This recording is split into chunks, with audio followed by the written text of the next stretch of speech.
Released in 1985, Ant-Man was produced by Stan Lee and New World Entertainment. Released in 2001, Ant-Man was produced and starred Howard Stern. Released in 2012, Ant-Man was directed by Edgar Wright and starred Nathan Fillion. Released in 2015, Ant-Man was directed by Edgar Wright and starred Joseph Gordon-Levitt. Released in 2015, Ant-Man was directed by Edgar Wright and starred Paul Rudd. Released in 2015, Ant-Man was directed by Peyton Reed and starred Paul Rudd. Imagine a soldier the size of an insect. Wait, did that one actually happen?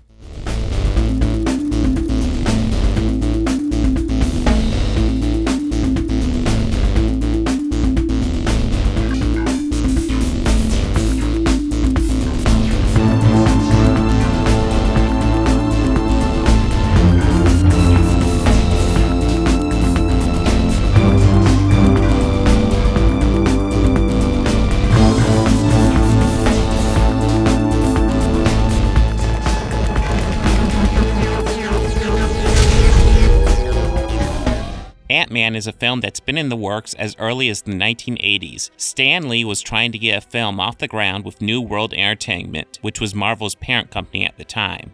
Nobody has any idea how unique it is, how different it is, and how people are going to want to see this little guy take on all the villains of the world.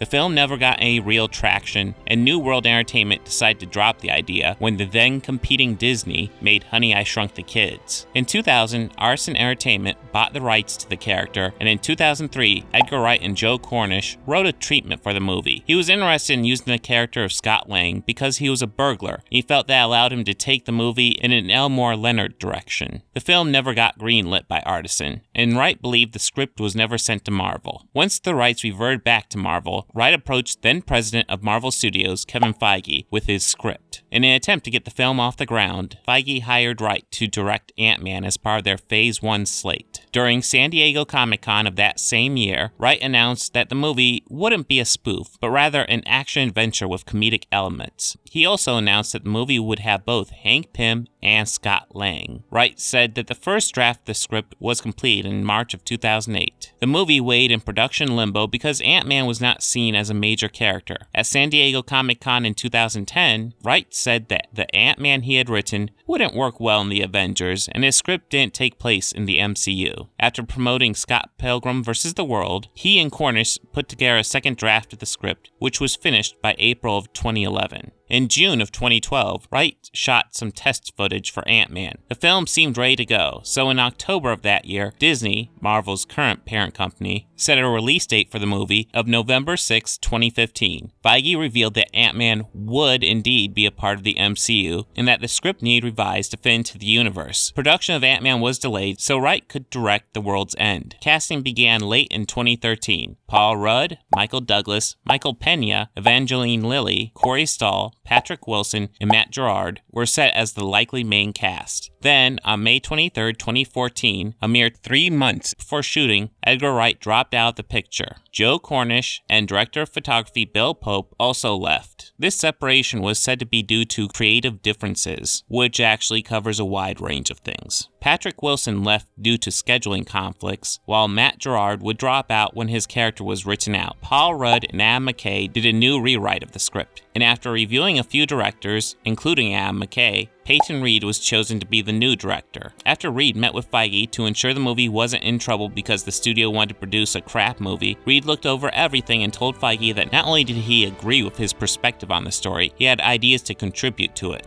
You see, everything is turning out fine. Everything's turning out fine. With the master thinking the Virgin's made the Virgin think she's the master's mistress, and the mistress not knowing her son's about with his tongue hanging out. Production on this movie was a complete mess. Surely it's got some flaws to tear at.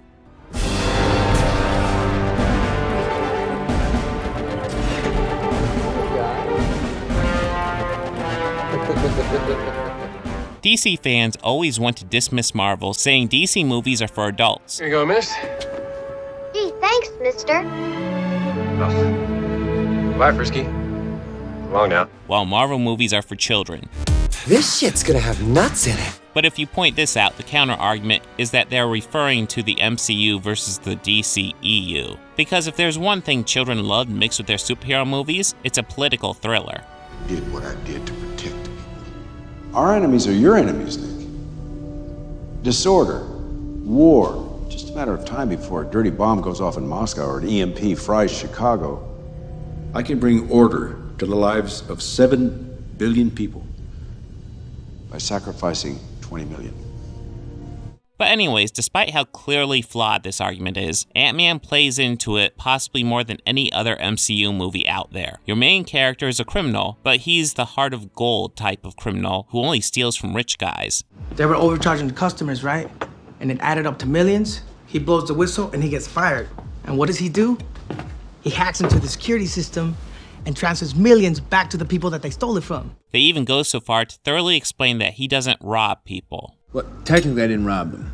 Robbery involves threat. I hate violence. I burgled them. I'm a cat burglar. Because as we all know, superheroes are never violent. I'm gonna disintegrate you! Claim disintegration by the Cure. Essentially, he's Robin Hood. But even better, because even Robin Hood would rob people. Because, unlike some other Robin Hoods, I can speak with an English accent. He has 3 criminal friends who again appear to be criminals with hearts of gold. You know that he was arrested for stealing a smoothie machine, right? 2 smoothie machines. And the main character is doing everything he does in this movie to be with his daughter. You are my bestest friend. What is that thing? He's so ugly. I love him. And we also end up with a final battle in a children's room, with Thomas the Tank Engine making a cameo appearance.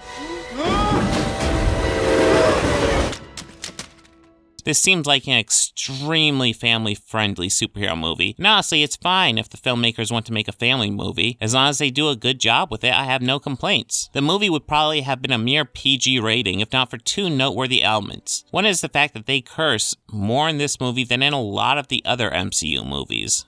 You mean you're a pussy? Your fiancé is an asshat. He's not an asshat. My days of breaking into places and stealing shit are done. I want you to break into a place and steal some shit. You're full of shit. Oh, yeah. Language. The other is the kind of disturbing violence we will get suddenly and sporadically. We see a man and a cute lamb get zapped into jelly. Little glob, and then when it returns here, that's still actual strawberry jam right there, the smear. That's practical and real. There's actually a take, I think, where Corey lifts the paper towel to his tongue and tastes Frank before he flushes him. Yeah. Then at the end, we see Yellow Jacket's suit going haywire and apparently shrinking while Cross is wearing the suit and not shrinking himself.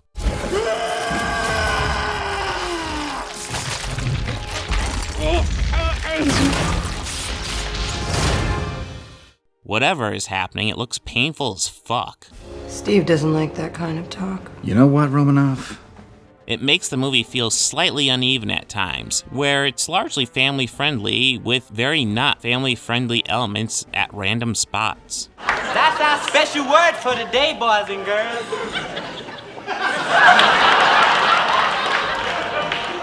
Do you know any scum buckets? I bet you do.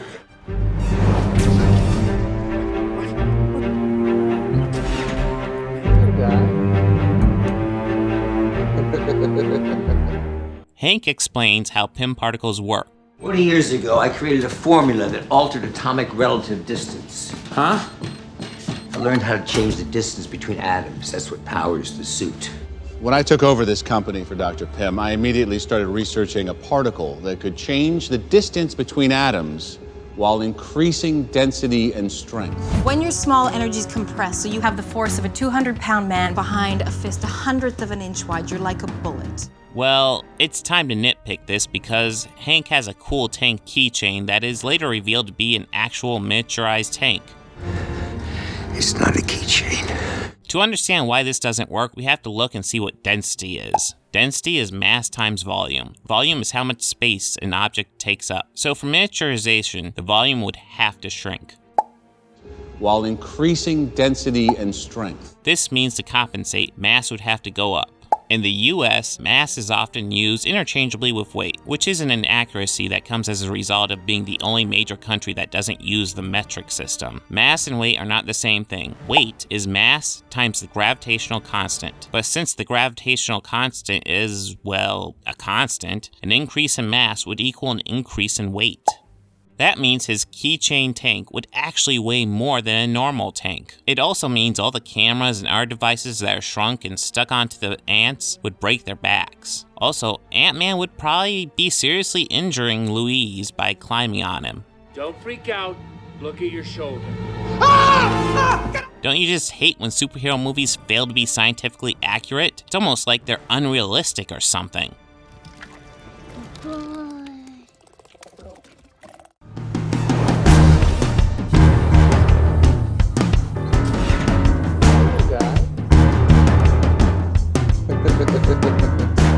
Scott Lang's 3 criminal friends are seeming to fit basic race stereotypes. Not those 3 wombats. You have a cliche Mexican. And my dad got deported.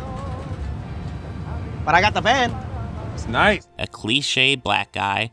Who are you? Dave. A cliche, This job, yes. No, I have heard of this robbery.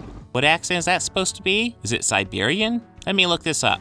Apparently that's a Kansas accent. I never would have guessed that. You know, you take some ham and some pineapple and some cheese and you're like, that's never gonna work. But in a weird way it does. Wait, Michael Pena appears to be Hispanic. He's Mexican, right? Looks like he's as Mexican as apple pie. We're like, are we the good guys here? Wow, these guys all sound different. What does T.I. Tip Harris sound like in real life? They feel each other's pain because they trying to do the right thing. Oh, well, that was about right. Hey, I do enjoy these 3 characters for what they are. You got their credentials? He's in the system. I'm in the system? The system? The system? But at the same time, if you look up these 3 stereotypes and saw these pictures by their respective stereotype, it won't be a surprise.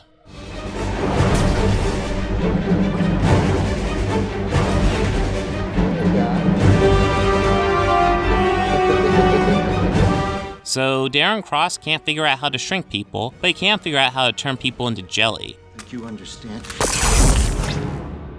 Why doesn't he market that as a weapon of war? Surely it has some useful application for the seedier people he's looking to sell to. You just don't get it, do you? You don't. It's no hassle. But all I'm saying.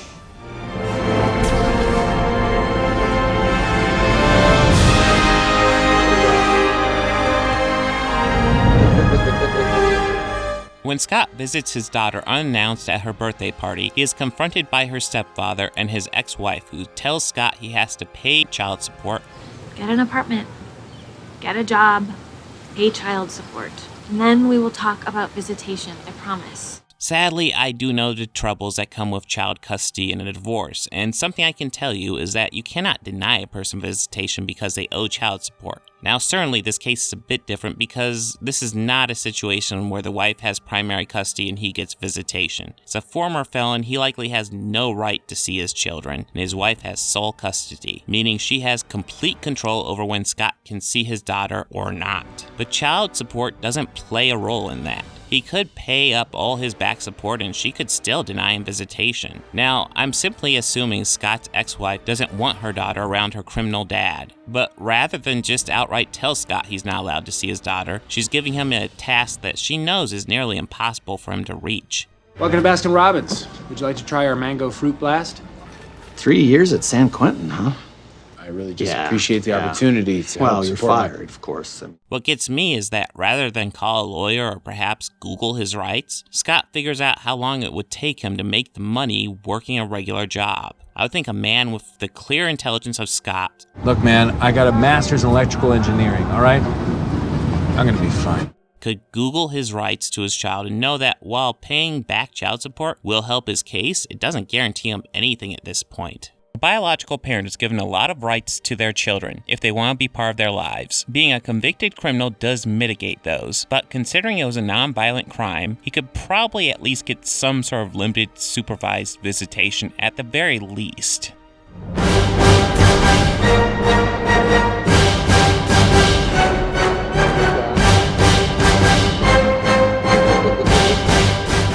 Marvel has a serious villain problem. This is well known, and this movie doesn't help them at all. What does help this movie is the same thing that helped Guardians of the Galaxy. The actor in the role does a damn good job. Take the suit off or I'll blow your brains out and peel it off. In Guardians, it was Lee Pace that elevated Ronan to something more than what he was. Here, Corey Stoll does the same for Darren Cross, but he plays the same disposable villain that's become all too common in the MCU. He's evil for the sake of evil, and yes, I know he has a backstory just like Ronan did in Guardians. Process is highly volatile. One isn't protected by a specialized helmet. It can affect the brain's chemistry. I don't think Darren realizes this, and, he's not the most stable guy to begin with. But does the backstory really matter? Does it play into his motivations in any way? Maybe kind of in an abstract sort of way. As far as backstory goes, I'd consider Yellow Jacket worse than Ronan. Essentially, Yellow Jacket was an asshole, and exposure to PIM particles made him psycho-asshole. Then again, I think Corey Stoll sells the character better than Lee Pace did. So I consider both these villains tied as not the worst MCU villains, but certainly not some of the best. And when your franchise is known for having weak villains, it makes the weaker ones really stand out. This movie is kind of amazing. Hank Pym is probably one of my all-time least favorite comic book characters. I didn't used to hate him, and to me it always seemed like he got a lot of negativity pointed in his direction. Never understood why so many people hate Ant-Man. Turned out, I just hadn't read the right issues yet. When I did, it hit me like a ton of bricks. Hank Pym is comic book's most famous wife beater. It's an interesting case, actually. Hank Pym hit Janet once in the comic book. This is a crime that Reed Richards is guilty of to Susan Storm. Hell, even Peter Parker once accidentally hit Mary Jane. So why is Hank labeled the wife beater? For me at least, what took me over the edge was the Ultimate Comics version of Hank, which went way too far, taking the one panel in the classic comics and turning it into a man gone mad. And here's the real kicker of Hank Pym's infamous reputation. The writer of the comic book where this incident takes place, Jim Shooter, wrote the scene where Hank didn't see Janet and waved his hand accidentally striking her. The scene as drawn does not show that. So the ultimate version of the character and the whole character's reputation is born from a scene that quite frankly was drawn wrong. All that being said, it is hard for a character to recover from such a scene, especially when that character is perhaps a bit less famous. The bit he does that stands out, whether it be positive or negative, will be what people remember. This film gave us a Hank Pym I liked despite his comic book history. He even brings up how the PIM particles can make a man unstable. Why don't you wear the suit? You think I don't want to? I can't. Spend years wearing it. It took a toll on me. Which was the explanation given in the comic book for why he hit Janet. So even though the idea of him being a wife beater is ignored in the movie, which is a good thing, they are still able to incorporate elements of that story into the movie. Even though I really grew to dislike the comic book version of Hank Pym, I found myself really liking the MCU version of the character. He comes off as a man with a past he's not proud of, with mistakes he wishes he could take back. But because of this past, he is continuing to make the mistakes of suppressing his daughter so she fails to reach her full potential to the point where she feels extremely bitter towards her father. I don't have time to screw around. Please, he is listen a criminal. To me, please. I'm your daughter. No!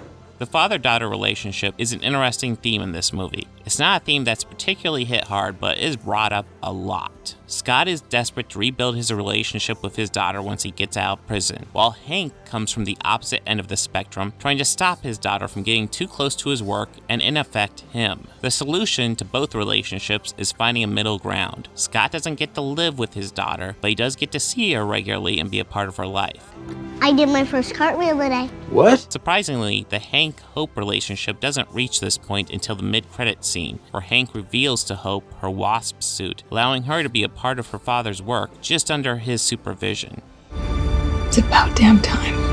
2015 proved to be an interesting year for the MCU. Avengers Age of Ultron seemed primed to be one of the best superhero movies ever. It instead ended up being solidly good. Meanwhile, Ant-Man seemed primed to be a complete train wreck, and it again ended up being solidly good. Age of Ultron's shot for greatness and missed the bullseye, but did land on the board, while Ant-Man just aimed to be good and hit the bullseye perfectly. I do wonder what movie Edgar Wright had in mind, but we were never going to get that with the success of the MCU. To not make this movie part of that franchise when Ant-Man is an original Avenger would have been insane. Under the restrictions of the MCU, it's likely Edgar Wright's Ant-Man would have been just as good as this movie, which is actually much better than it had any right to be. I give Ant-Man an 8 out of 10, and consider it slightly better than Age of Ultron, though not by much. The MCU has to make a bad movie eventually. If they keep making movies, it will happen that one of them will just be awful. Question I have to ask, if a production disaster like Ant-Man can still be a solid movie, what will it take for the MCU to finally slip up?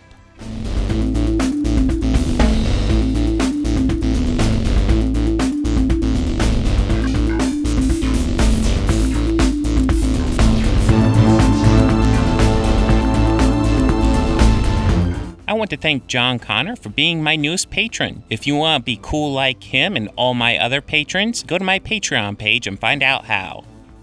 The end of the world will be on February 14th in the year 2016.